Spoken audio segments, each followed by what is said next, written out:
Romanos capítulo 12, versículo 9. A partir de ese versículo tenemos la tercera sección en que habíamos dividido el capítulo para su estudio. Había una sección primera, versículos 1 y 2, después los siguientes versículos hasta el 8, la sección segunda, y después desde el versículo 9 en adelante la sección tercera de esa carta.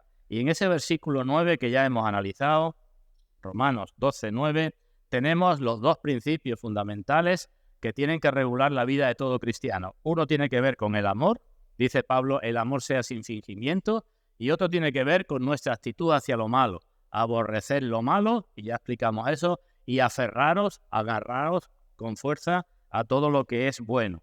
Así que versículo 9 tenemos los dos principios fundamentales, y después, a partir de ahí, el apóstol desarrolla un poco esos dos principios. Desde el versículo 10 hasta el 16 va a hablar del amor, de algunas características del amor y del servicio en amor, y del versículo 17 en adelante va a hablar de alguna forma de aborrecer lo malo. Ese es el esquema de conjunto, ¿vale? Versículo 9, a su vez, dos principios. Versículo 10 al 16, el primero desarrollado. Versículo 17 en adelante, el segundo principio desarrollado. Y lo que no hemos de olvidar es que esos dos principios y todo eso que acabo de decir, todos esos versículos, se basan a su vez en los dos versículos primeros del capítulo 12, que dicen que hemos de presentar nuestros cuerpos en sacrificio vivo, santo, agradable a Dios.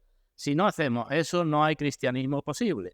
No podemos andar en el camino que ahora nos marca del amor, ni en el camino de aborrecer lo malo, si no andamos, nos esforzamos por presentar nuestros cuerpos en sacrificio vivo, santo, agradable a Dios. Ese es nuestro culto espiritual. Eso es lo que Dios espera de nosotros, eso es lo lógico, eso es lo racional. Y sigue el apóstol diciendo en el versículo 2 que para ello hemos de desapegarnos cada vez más del mundo. No conformarnos al mundo, sino transformar nuestro entendimiento, renovar nuestro entendimiento, para que vayamos viendo cada vez más que la voluntad de Dios es buena, agradable y perfecta. Eso es el esquema del capítulo. Y recuerdo también, si queréis, que a su vez los dos primeros versículos del capítulo 12 están basados en toda la doctrina que el apóstol nos ha venido diciendo antes, porque comienza el capítulo diciendo con un así que. Por lo tanto, quiere decir mirando todo lo de antes, y todo lo de antes es la gran salvación que nos ha llegado en Cristo Jesús. Así que, teniendo presente lo que significa la salvación, teniendo presente lo que es para Dios, lo que es para vosotros, lo que ha sido para el Señor, lo que es para el Espíritu Santo, teniendo presente lo que sois vosotros mismos, lo que somos nosotros mismos, teniendo presente todas esas cosas que dice el Señor, no nos queda otra alternativa si decimos que somos cristianos que andar por el camino de presentar nuestros cuerpos en sacrificio vivo, santo, agradable a Dios. Y cuando nos cueste trabajo andar en amor, o cuando nos cueste trabajo aborrecer lo malo, pues recordemos esa doctrina que creemos y volvamos a que tenemos que presentar nuestros cuerpos en sacrificio vivo, santo, agradable a Dios. Eso es lo que se nos pide, ¿vale? Tenemos, dice Pablo en otro lugar, un glorioso evangelio del Dios bendito, así lo cataloga, glorioso evangelio del Dios bendito, eso es lo que nos ha alcanzado, y por tanto se nos dice en otro lugar, ¿y cómo escaparemos nosotros si descuidamos una salvación tan grande? Si la salvación es tan grande y la tenemos en poco, ¿cómo escaparemos? Por eso se nos dice también que nos ocupemos en ella con temor y temblor. Bueno, pues vamos a hablar entonces en el versículo 11 acerca del servicio. Ya hicimos algo de eso en los versículos 6 al 8, donde Pablo nos enumeró una serie de dones. Tenéis la Biblia por delante, podéis mirar a medida que voy hablando. En los versículos 6 al 8, Pablo nos dijo cómo teníamos que emplear ciertos dones. Y ahí estuvimos hablando de ellos. Y ahora, en el versículo 11, no habla de los dones, sino habla de la forma de usar esos dones. Es decir, antes, cuando hablábamos de los versículos 6 al 8, titulamos una predicación Dones para el servicio, y los dones se nos dan para el servicio, pero ahora el apóstol va a decirnos que el servicio tiene que ser en amor. Las dos cosas. Dones para el servicio, para que sirvamos, y no para que sirvamos de cualquier forma, sino para que sirvamos en amor. Y si yo os preguntara qué es más importante, lo primero o lo segundo, no sé si sabríais decírmelo. ¿Qué es más importante? ¿Que sirvamos con los dones que Dios nos ha dado o que sirvamos en amor? Pues para que no sea lo que se nos ocurra a cada uno, 1 Corintios 13. Si no tengo amor, nada vale, ni nada sirve, ni soy nada. Así que Dios nos da dones para el servicio, pero tenemos que procurar servir en amor, porque si no, no servimos en realidad, estamos haciendo otra cosa. Bueno, pues vamos a leer entonces el párrafo completo desde el versículo 9 hasta el versículo 16 y vamos a pedir la bendición de Dios. Romanos 12, 9. Esto ya lo hemos analizado. El amor sea sin fingimiento, sin hipocresía. Aborreced lo malo, seguid lo bueno. Después el versículo 10, que también lo hemos comentado. Amaos los unos a los otros con amor fraternal. Es decir, añadir a vuestro amor el sentimiento que debe haber en una familia y para ello tener en cuenta la doctrina. Amaos los unos a los otros con amor fraternal. En cuanto a honra, dando el primer lugar, promoviendo el bienestar del hermano en cuanto a honra, prefiriéndoos los unos a los otros. Y ahora, es lo que requiere diligencia, no perezosos, fervientes en espíritu, sirviendo al Señor. Ahí tenemos tres cosas, ¿verdad? Gozosos en la esperanza, sufridos en la tribulación, constantes en la oración. Otras tres cosas. Versículo 13. Compartiendo para las necesidades de los santos, practicando la hospitalidad, bendecid a los que os persiguen, bendecid y no maldigáis, gozaos con los que se gozan, llorad con los que lloran, unánimes entre vosotros, no altivos, sino asociándoos con los humildes, no seáis sabios en vuestra propia opinión. Todo eso forma parte de nuestro servicio en amor. Vamos a orar y vamos a pedir la bendición de Dios. Padre nuestro, como hemos cantado y hemos dicho al principio, te damos gracias porque podemos de nuevo estar reunidos en tu presencia y delante de tu palabra. Y como siempre, Padre, venimos ante ti porque nos reconocemos insuficientes, no solamente débiles, sino también pecadores, y necesitamos de la obra de tu gracia. Necesitamos que tu Santo Espíritu obre en todos nosotros, para que las cosas que aprendemos podamos interiorizarlas, podamos tenerlas siempre como frontales, como tú dices, en nuestras mentes, en nuestros corazones, y podamos llevarla a la práctica. Te pedimos perdón por cuantas veces fallamos, no solamente en estos aspectos, sino en otros muchos. Y pedimos, Padre, por la gloria de tu nombre, no por otra cosa, porque tú seas conocido y glorificado. Pedimos que tú avives tu obra en esta iglesia, también en todas las iglesias, en todos los hermanos, en todo el mundo. Pero te pedimos particularmente por nosotros, para que tu nombre por medio de nosotros sea también conocido y glorificado. En el nombre de nuestro Señor Jesucristo. Amén. Bueno, pues versículo 11. Decimos que tiene tres partes, ¿verdad? La volvemos a leer. Es lo que requiere diligencia, no perezosos. Primera parte. Segunda, fervientes en espíritu. Tercera, sirviendo al Señor. Así que es fácil de poner los tres encabezados de la predicación. En primer lugar, servicio con diligencia. En lo que se requiere diligencia, no perezosos. ¿Es claro el significado de esto? El día anterior, cuando comentábamos el versículo 10, decía, el significado está claro, ¿no? Pero no parece que es bueno de que nos detengamos un poco o simplemente ya lo sabemos todo. En lo que se requiere diligencia, no perezosos. Recuerdo que el día anterior hicimos referencia a primera carta de Pablo a los Corintios. En aquella iglesia había un problema porque se estaban peleando los hermanos, porque uno decía que era de Pablo y el otro decía que era de Apolos, y se estaban peleando además entre ellos, y había problemas porque uno decía que plantaba, otro decía que regaba, uno que ponía el fundamento y otro que edificaba encima. Acordamos de eso, ¿verdad? Y había muchos dones en la iglesia, pero como consecuencia de que los dones no se usaban bien, había también muchos problemas en la iglesia. Las dos cosas se daban, ¿verdad? Muchos dones, muchos problemas.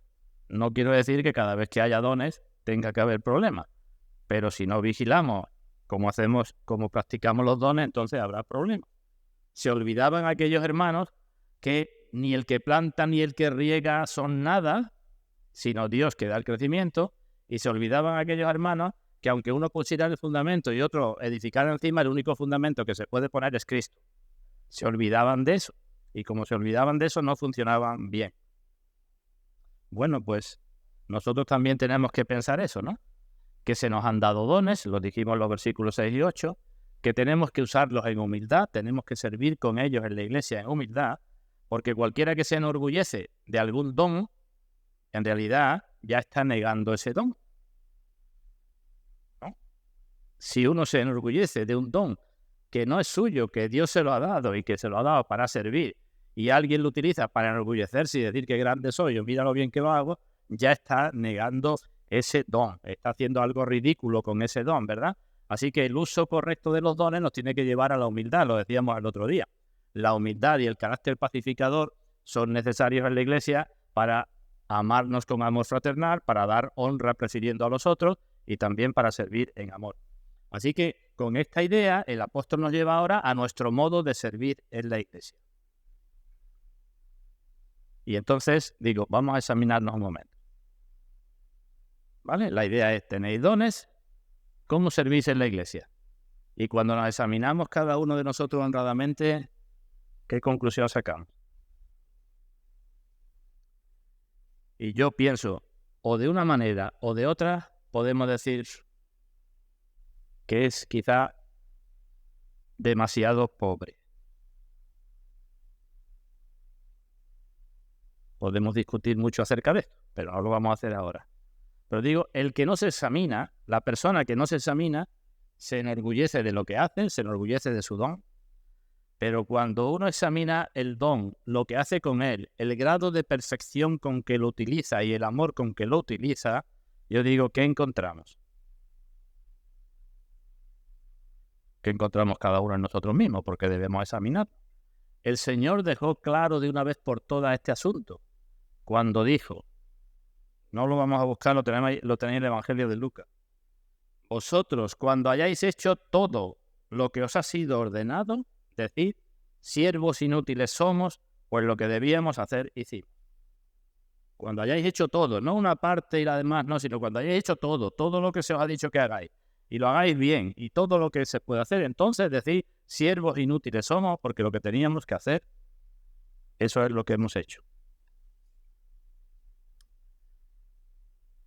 Queridos todos, a lo largo de los años he observado que en la iglesia, y no puedo hablar de otras iglesias porque no he estado en el seno de otras iglesias durante mucho tiempo, pero hay un problema que se repite de vez en cuando en las iglesias y en la iglesia, que es el de compararnos unos a otros, compararnos con los demás para justificar lo que nosotros somos o hacemos. Y normalmente el problema surge porque la persona se compara normalmente con aquella otra que tiene un don inferior o un don en menor grado, o hace menos o lo hace peor. También la falta de humildad aparece cuando uno va a exhortar a una persona y siempre hay otra que, como lo hace peor, es la excusa para esa persona que se exhorta. Es un problema que se ha dado en esta iglesia a lo largo de los años. Pero no hay alternativa. ¿Qué pensáis? Y digo, claro que sí. En vez de mirar a los más débiles o a los que no tienen dones o a los que están usándolo mal, ¿por qué no nos dedicamos a mirar, no digo ya al Señor, sobre el cual tenemos que tener siempre puesta la mirada, sino, por ejemplo, a hombres y mujeres que aparecen en la Biblia, o incluso, si no queremos la Biblia, a hombres y mujeres que nos han precedido a lo largo de la historia, a otros cristianos y cristianas que han vivido antes que nosotros, vamos a compararnos con ellos. Y digo, ¿y si lo hacemos? ¿Qué es lo que vemos? Por eso digo que es tan importante, aunque algunos no lo penséis así, crecer en el conocimiento de nuestro Señor Jesucristo, y para eso hay que dedicar tiempo a la Biblia y a sus cosas, y es muy importante también leer biografías de grandes hombres y mujeres del pasado, para que veamos lo que ellos pasaron y lo que hacían y lo que no hacían, que nos podamos comparar con alguien con fundamento. Es importante. A modo de ejemplo, os digo un paréntesis, ahora seguiré hablando de esto. Hace poco editamos el libro de la vida de Matthew Henry, ¿verdad? La biografía de Matthew Henry. Os voy a leer una cosilla que escribió este hombre que aparece en el libro. Digo, es bueno de que leamos ese libro y otros para que veamos cómo pensaban, vivían y funcionaban los cristianos en otra época. Este hombre cuenta en el libro que en una ocasión fue asaltado cuando iba viajando a caballo de un lugar para otro. Lo asaltaron y lo robaron. Se llevaría un buen susto, ¿verdad? Porque vienen 4 hombres a robarte y tú vas montado en caballo y dices, bueno, aquí me la juego, ¿no? Sabéis lo de o la bolsa o la vida, ¿verdad? Con peligro de su propia vida, pues bueno, fue robado, asaltado y lo dejaron. Esa fue su experiencia. ¿Y qué escribe este hombre acerca de su experiencia? Si esa hubiera sido nuestra experiencia, ¿cómo hubiéramos llegado a casa? Y este hombre dijo 4 cosas. En primer lugar,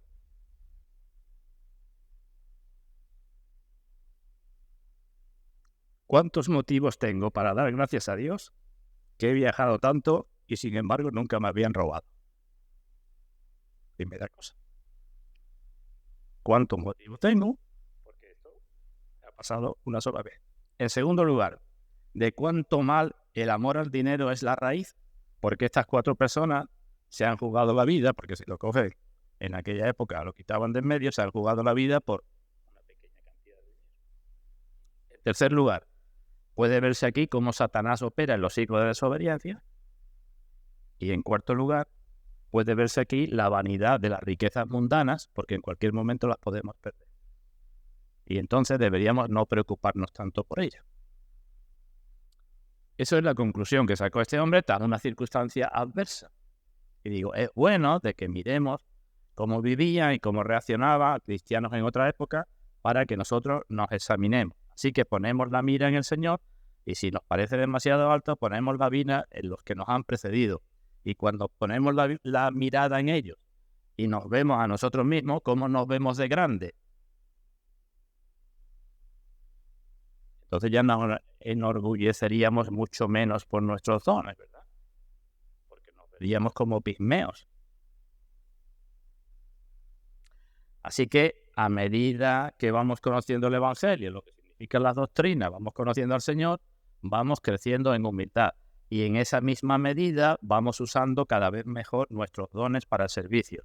Sabéis que Pablo dice, ninguno, aquellos corintios que estaban discutiendo, Pablo le dice, ninguno se gloríe en los hombres, ¿verdad? No lo dice la Escritura, lo digo yo, pero se sobreentiende, ninguno se gloríe tampoco en sí mismo. No te gloríes en Pablo, porque es muy bueno en Apolo, pero tampoco te gloríes en ti mismo, mucho menos en ti mismo, ¿verdad? Porque ¿quién te distingue que no haya recibido? Y si lo recibiste, ¿por qué te glorías como si no lo hubieras recibido?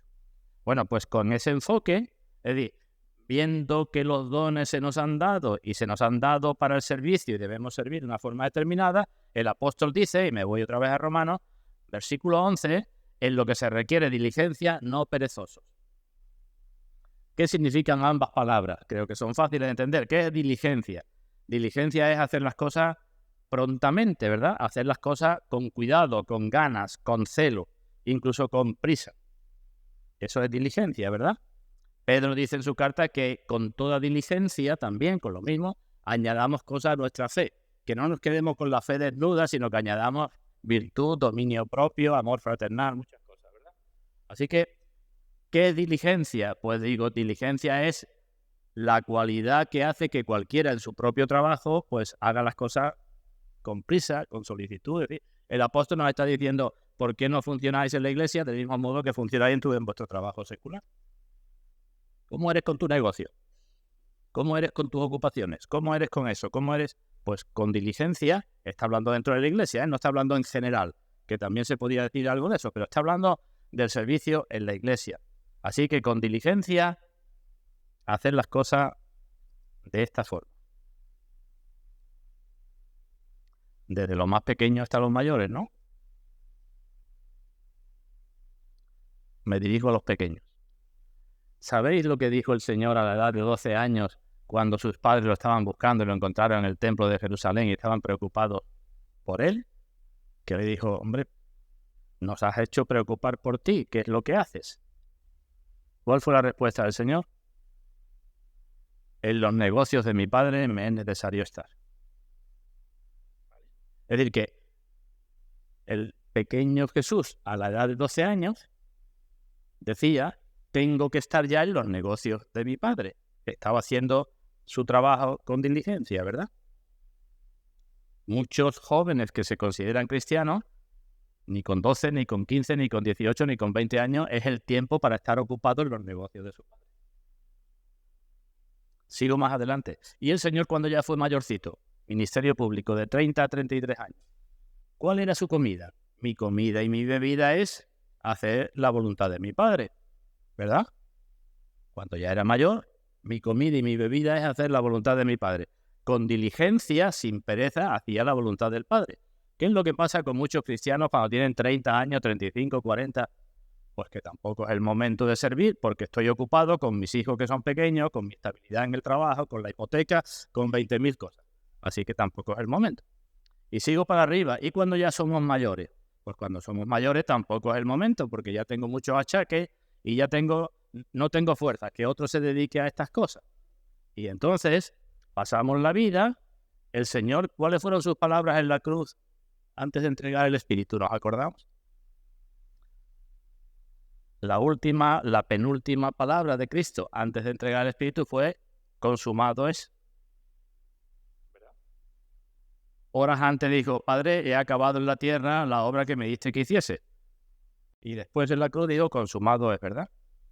Entonces nosotros, cuando estemos en la presencia de Dios, seremos capaces de decir: consumado es, he acabado la obra que me diste que hiciese. En lo que requiere diligencia, no perezosos. Esto no significa que nos convirtamos en activistas, ¿me entendéis? Corriendo siempre de un lado para otro. Esto no significa esto. Hemos de usar nuestros dones teniendo siempre presente la doctrina y el objetivo para usar los dones. No es que estemos siempre corriendo de un lado para otro. La doctrina siempre por delante. Y como dice, no perezosos, pues digo unas palabras de ser perezoso, que no haría falta decirlo mucho, ¿verdad? ¿Qué es una persona perezosa? Pues una persona indolente, una persona que actúa con apatía, que actúa obligada, que rechaza el trabajo. Pero pongo ahora entre comillas que estamos hablando de la iglesia, ¿eh? No estamos hablando de cuando estoy trabajando en el campo o en la construcción o en otro sitio. Estoy hablando de la iglesia, en lo que se requiere diligencia, no perezoso. ¿Qué significa esto? Pues que si tengo que poner en competencia mi deber en la iglesia con mi propia comodidad, tengo que dejar mi comodidad para acudir a mi deber en la iglesia. Eso significa no perezoso, ¿no? Si en algún momento tengo que poner de lado mi provecho personal, mi beneficio personal por el bien de la iglesia, tengo que ponerlo de lado. Eso significa no perezoso. Ahora bien, evidentemente aquí habrá que guardar un equilibrio, ¿no? No nos enorgullecemos por nuestros dones, no nos excusamos cuando no usamos los dones y no debemos juzgar a otros que tienen dones menores que nosotros porque no hacen las cosas como las hacemos nosotros. Hay que tener cuidado con esas cosas, ¿no? No tengo el don para enorgullecerme, como dice Pablo en Romanos 14, no lo tengo para juzgar a otros. Y el que tengo, si es poco, no lo tengo para excusarme. Pueden existir problemas y distintos temperamentos en las personas que hagan que funcionen de una forma o de otra. Os digo algunos casos. Hay personas que por nacimiento son más enérgicas, ¿verdad? Sea en lo que sea, son un remolino, decimos, ¿verdad? O otras palabras parecidas. Y hay otras personas que por carácter, por nacimiento, son muy tranquilas, Entonces no podemos pretender que los unos sean como los otros o los otros como los unos, ¿verdad? Lo que digo es que hay cosas que influyen. Hay incluso climas que influyen. Según dicen, yo no he estado nunca mucho tiempo en los países nórdicos, pero aquí en nuestras latitudes y otras latitudes en Sudamérica está la gente muy aplatanada por el clima que tiene, entre el calor, la humedad, y no tienen tanta actividad. Y en cambio dicen en los países nórdicos, donde hace más frío, parece que eso pues faculta que uno esté más activo, ¿no? También está Satanás, que nos puede atacar, que puede intentar deprimirnos, y también puede que estemos pasando por un problema, por una enfermedad, por cualquier otra cosa. Así que cuidado con juzgar, cuidado con el orgullo y cuidado con la excusa. Os pongo algunos ejemplos. Es perezosa aquella persona en la iglesia que dice: puedes contar conmigo para tal cosa. Y cuando se va a contar con ella, pues siempre hay algo que impide que se pueda contar con ella. es que para contar con alguien a veces tendrás que dejar tu propia comodidad, tu propio plan o tu propio lo que sea. Es perezosa aquella persona que piensa que hay que hacer algo en la iglesia, pero eso es de otros. Nunca es la obra suya. Es perezosa la persona que por sistema, no digo que no lo ponga, pero que por sistema lo suyo es antes que la iglesia. Siempre hay cansancio, siempre hay lo que sea. Es perezosa la persona que dice, bueno, mañana. Es perezosa la persona que es cristiano de domingo. Y más perezosa el que es cristiano de domingo por la mañana. Es perezosa la persona que no hace nada pero protesta porque el que hace algo lo está haciendo mal. Es perezosa la persona que se enfada muchísimo cuando algo se tuerce cuando está haciendo algo. Y lo normal es que surjan problemas y algo se tuerce. Así que lo que requiere diligencia, no perezosos. En resumen, pongamos en la iglesia del Señor el mismo empeño que ponemos en nuestros trabajos seculares. No me voy a detener en ello porque me alargaría muchísimo, pero tenéis en la guía del culto una serie de citas del libro de Proverbios. El libro de Proverbios habla mucho del perezoso, pero todo lo que habla se puede aplicar al campo espiritual. Habla cosas del perezoso, pero podemos ser perezosos espiritualmente, ¿no? Y entonces os resumo algunas cosas, digo, si queréis, yo os invito a que lo hagáis en casa, que busquéis los pasajes que están ahí del libro de Proverbios.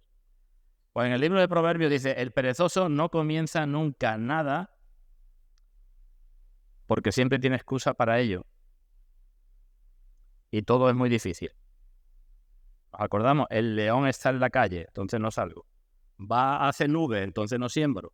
Hay demasiado calor, entonces tampoco. Entonces, ese es el perezoso, pero digo, apliquemos esto al campo espiritual. El perezoso, si inicia algo, es muy difícil que lo termine, porque siempre es demasiado grande para él. Incluso a veces prefiere quedarse sin comer. ¿Nos acordamos? El perezoso lleva la mano al plato y le cuesta trabajo llevársela a la boca. Apliquémoslos al campo espiritual.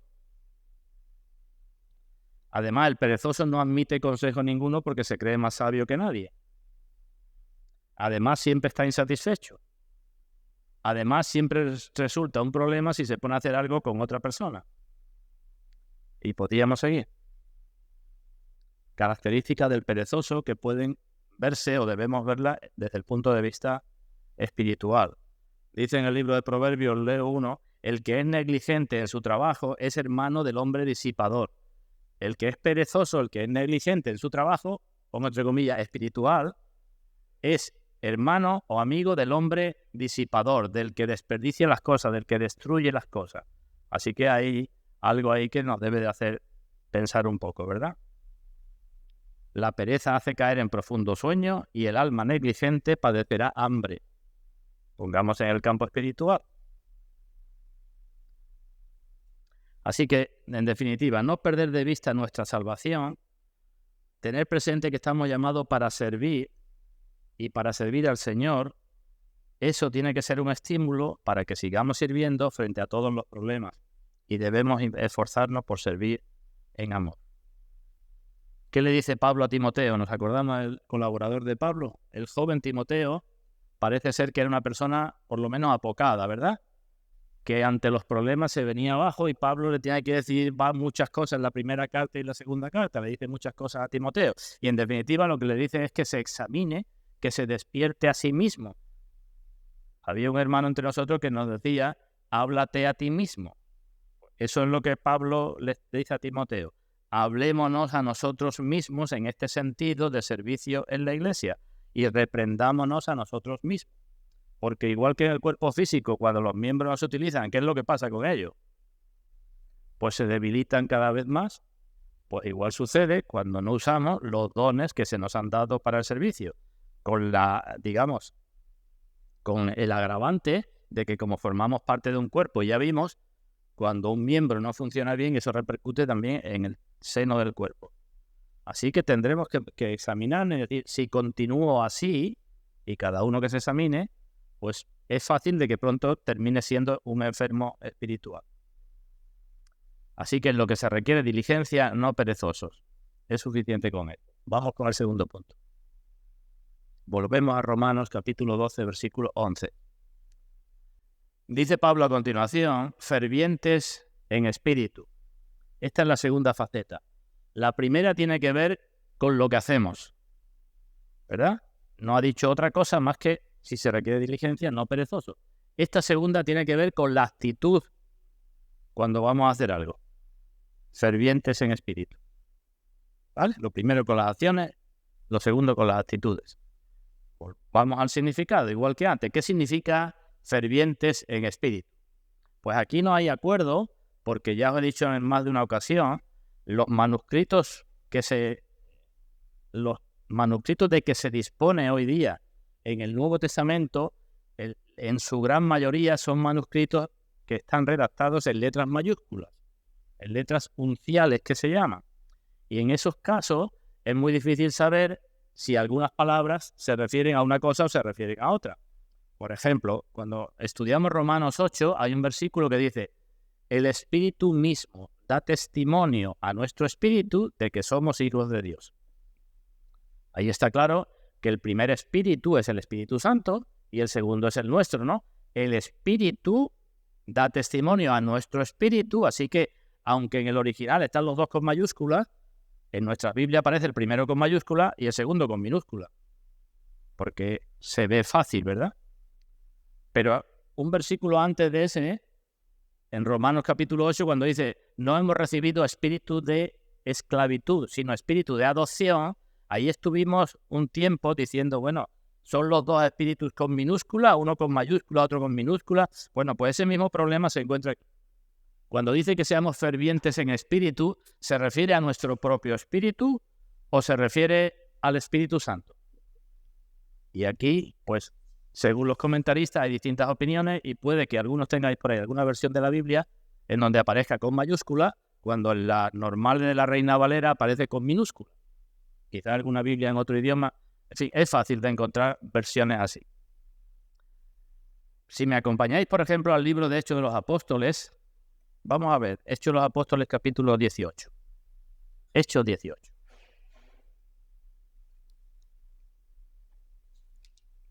Aquí se habla de Apolos.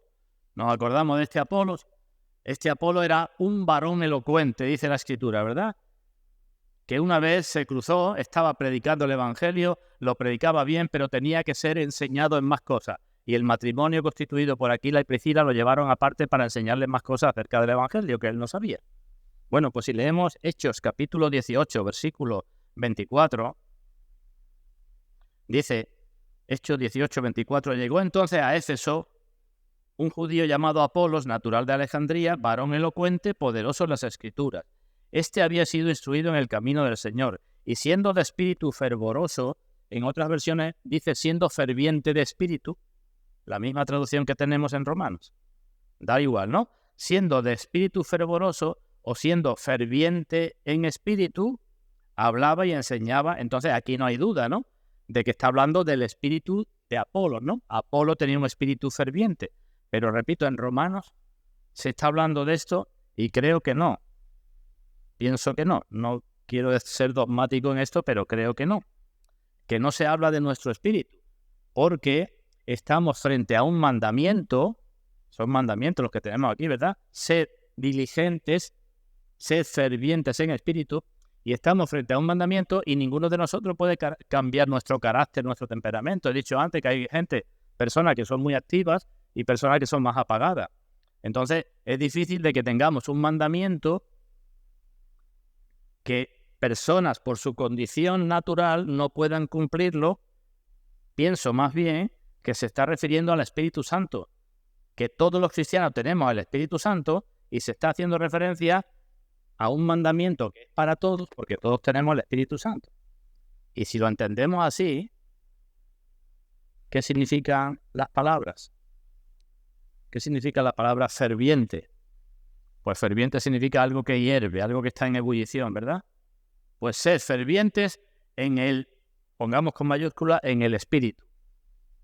Es decir, tenéis que hacer las cosas con diligencia en la iglesia, pero cuidado, sed fervientes en el Espíritu, o dicho con otras cosas que os sonarán mejor.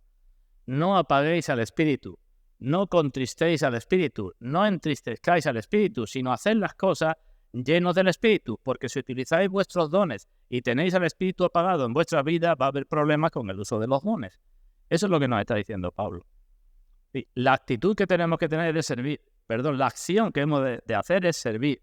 Pero la actitud correcta es cuando nos preocupamos mucho del Espíritu Santo en nuestra vida. Creo que esto es lo que nos está diciendo Pablo. Independientemente de cuál sea tu carácter, que sea más flemático, más apagado o sea más activo, independientemente de eso, si eres más activo harás más cosas y si eres más apagado harás menos, pero independientemente de eso, preocúpate mucho por cómo tienes o cómo está tu relación con el Espíritu Santo. Eso es lo que creo que nos está diciendo Pablo.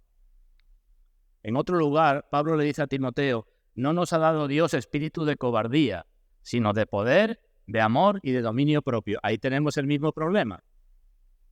No nos ha dado Dios espíritu de cobardía. ¿Cómo entendemos ese espíritu? ¿Con minúscula o con mayúscula? Podemos entenderlo de las dos formas. No me voy a discutir con eso. Pero si entendemos que se nos da el Espíritu Santo, que luego actúa en nuestro espíritu.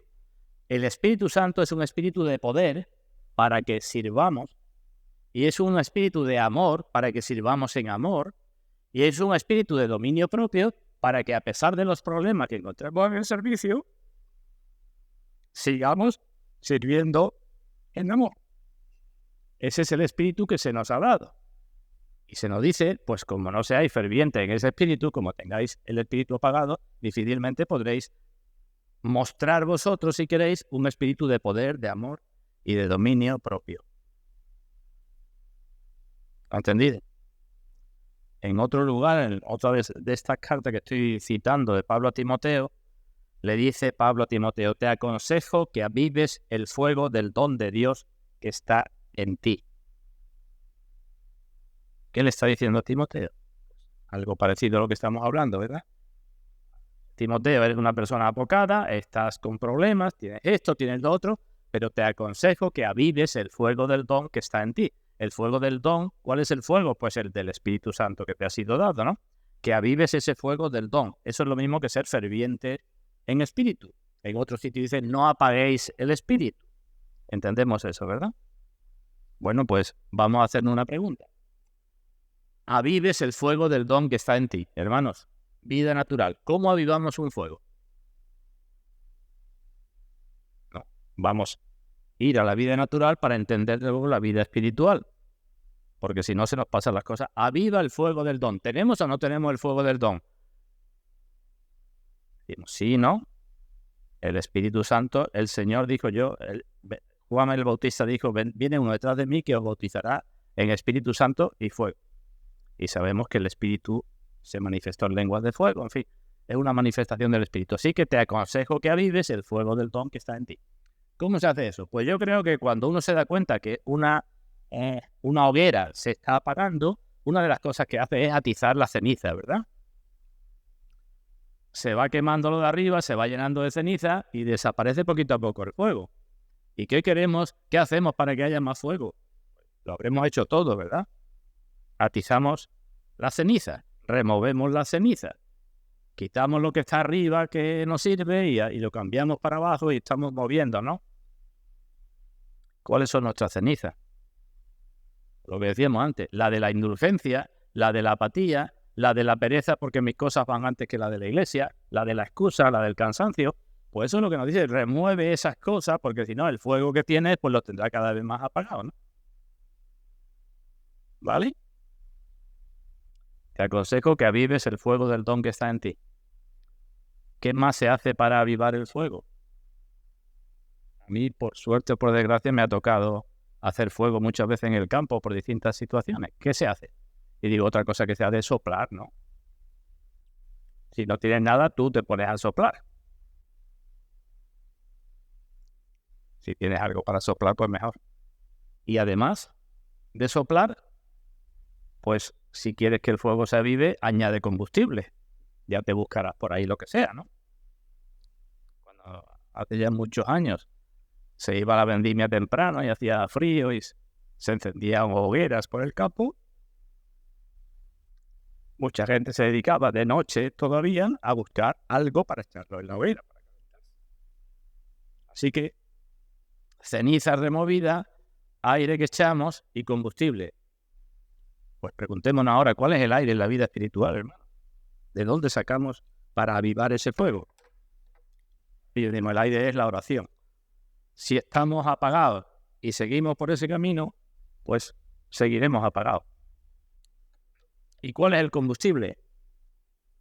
Pues el combustible, lo he dicho antes, o es la palabra, o nos fijamos en el Señor y en las personas que aparecen en la Escritura, o nos fijamos en las vidas de grandes creyentes, porque eso será combustible para nuestra vida, para nuestro servicio, para que usemos los dones sirviendo en amor.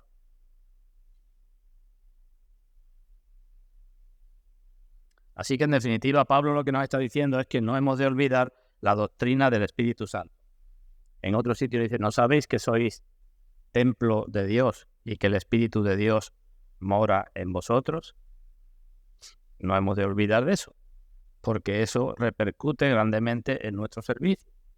Y en Romanos capítulo 8 dice, los que viven según la carne no pueden agradar a Dios, pero vosotros no vivís según la carne, sino según el Espíritu, si es que el Espíritu de Dios está en vosotros. Y si alguno no tiene el Espíritu de Cristo, no es de él. Así que sigo adelante. El diablo intentará que olvidemos lo que somos, que olvidemos que somos templo del Espíritu Santo, que olvidemos para qué hemos sido salvos. Y hemos de recordárnoslo a nosotros una y otra vez. Y en la Biblia aparecen muchos casos, hermano.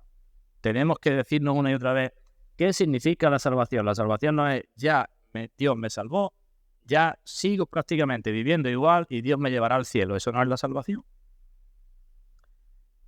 Ejemplo de la Biblia, Nehemías. ¿Nos acordamos de Nehemías? Nehemías era alguien importante en el imperio persa que tenía una carga enorme en su corazón cuando le llegaron noticias de que en Jerusalén el muro estaba derruido y las puertas estaban por el suelo. Y el hombre fue para allá. Consiguió que el rey le diera permiso para ir allí a arreglar los muros y las puertas de Jerusalén. Pero había enemigos, ¿verdad? Y dice la Escritura que más de una vez le dijeron, como hay muchos peligros, como hay enemigos, como te pueden hacer daño, escóndete, quítate de en medio que vienen a por ti. Y Nehemías decía, yo hago una gran obra y no puedo ir, no puedo esconder, porque cesaría la obra dejándola yo. Y dice Nehemías, enviaron a mí con el mismo asunto hasta 4 veces. Y las 4 veces le dijo lo mismo. Y hubo una 5ª vez por escrito, pero aquel hombre seguía obrando ferviente en espíritu. Entendemos la lección, ¿verdad? El diablo, el mundo, sus cosas, intentará que nosotros perdamos de vista que tenemos una gran obra que hacer. Y eso es lo que no debemos perder de vista. Tengo que trabajar todos los días 8 horas o 14. Muy bien, porque tienes que mantener a tu familia por lo que sea, pero no pierdas de vista que tu gran obra no es esa. Eso es lo que tenemos que mentalizarnos. El diablo siempre estará ocupado para llevarnos por ahí. Dice Pablo en otro sitio que hemos de ser diligentes aprovechando bien el tiempo porque los días son malos. ¿Oís de eso? Pero podemos añadir, aprovechamos bien el tiempo porque los días son malos y cortos.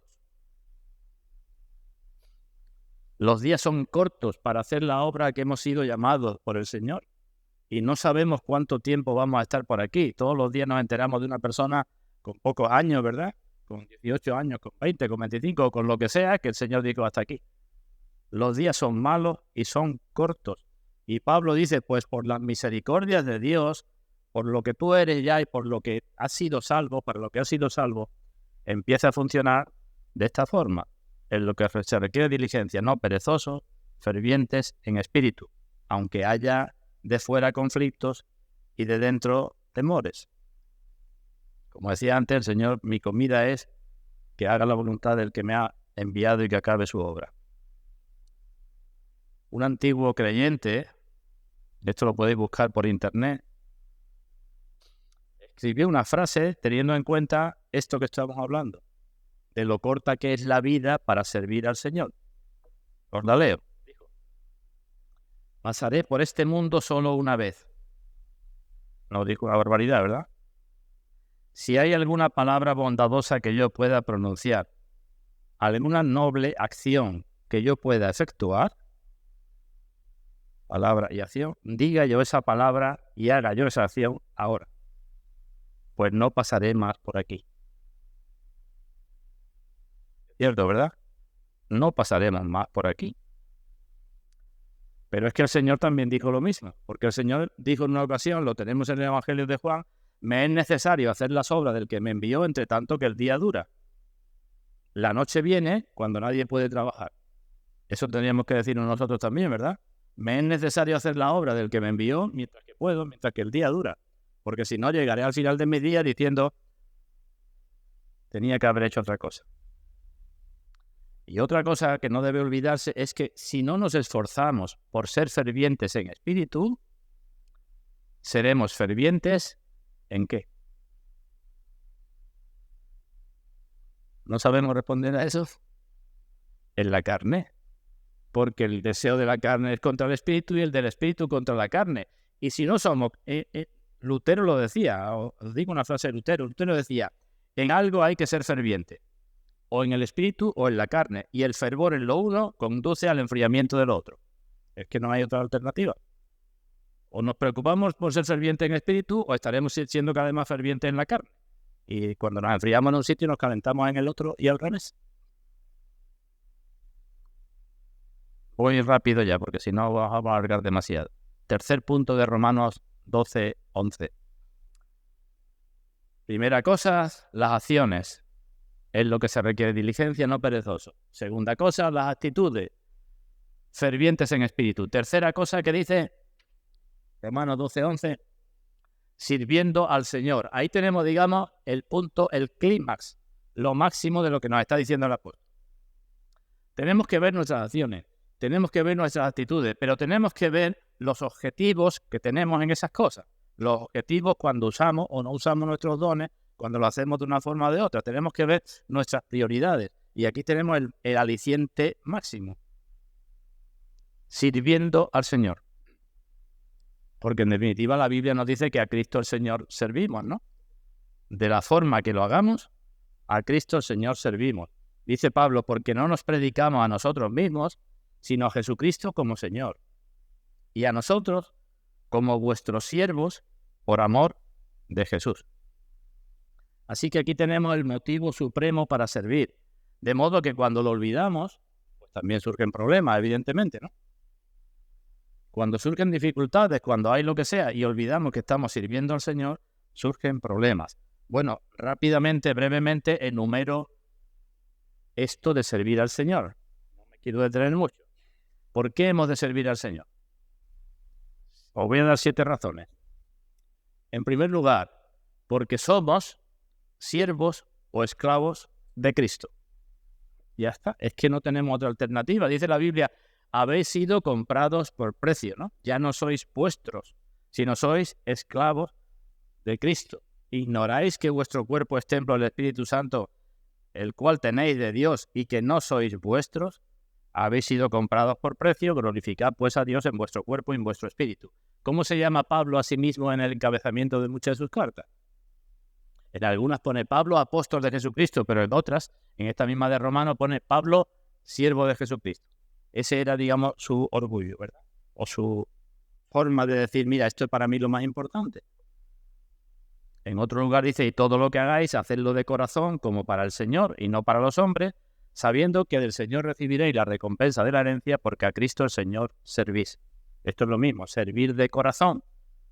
Eso es, fervientes en espíritu, como sirviendo al Señor. Así que todas las cosas sirviendo al Señor, porque somos esclavos del Señor. En segundo lugar, si estamos sirviendo al Señor, echaremos fuera de nosotros el espíritu partidista. ¿Sabéis lo que es el espíritu partidista, verdad? Yo soy de Pablo, yo soy de Apolo. No hacemos las cosas ni por mi iglesia siquiera. Eso del mí, no hacemos las cosas ni por mi denominación. Hacemos las cosas porque estamos sirviendo al Señor. Y quitar el espíritu ese partidista también es bueno. El espíritu partidista siempre lleva a enorgullecernos. Nos podemos enorgullecer como iglesia, diciendo o comparándonos con otra iglesia. Y lo que tenemos que hacer es mirar al Señor teniendo presente de que estamos sirviendo al Señor. Hay casos en la Escritura. Al rey Josafat vino un levita en una ocasión que tenía que hacer una guerra contra muchos enemigos y el levita le dijo que la guerra no es nuestra, sino la guerra es de Dios. La guerra es de Dios. Estamos sirviendo al Señor. Y si estamos sirviendo al Señor, Dios estará con nosotros.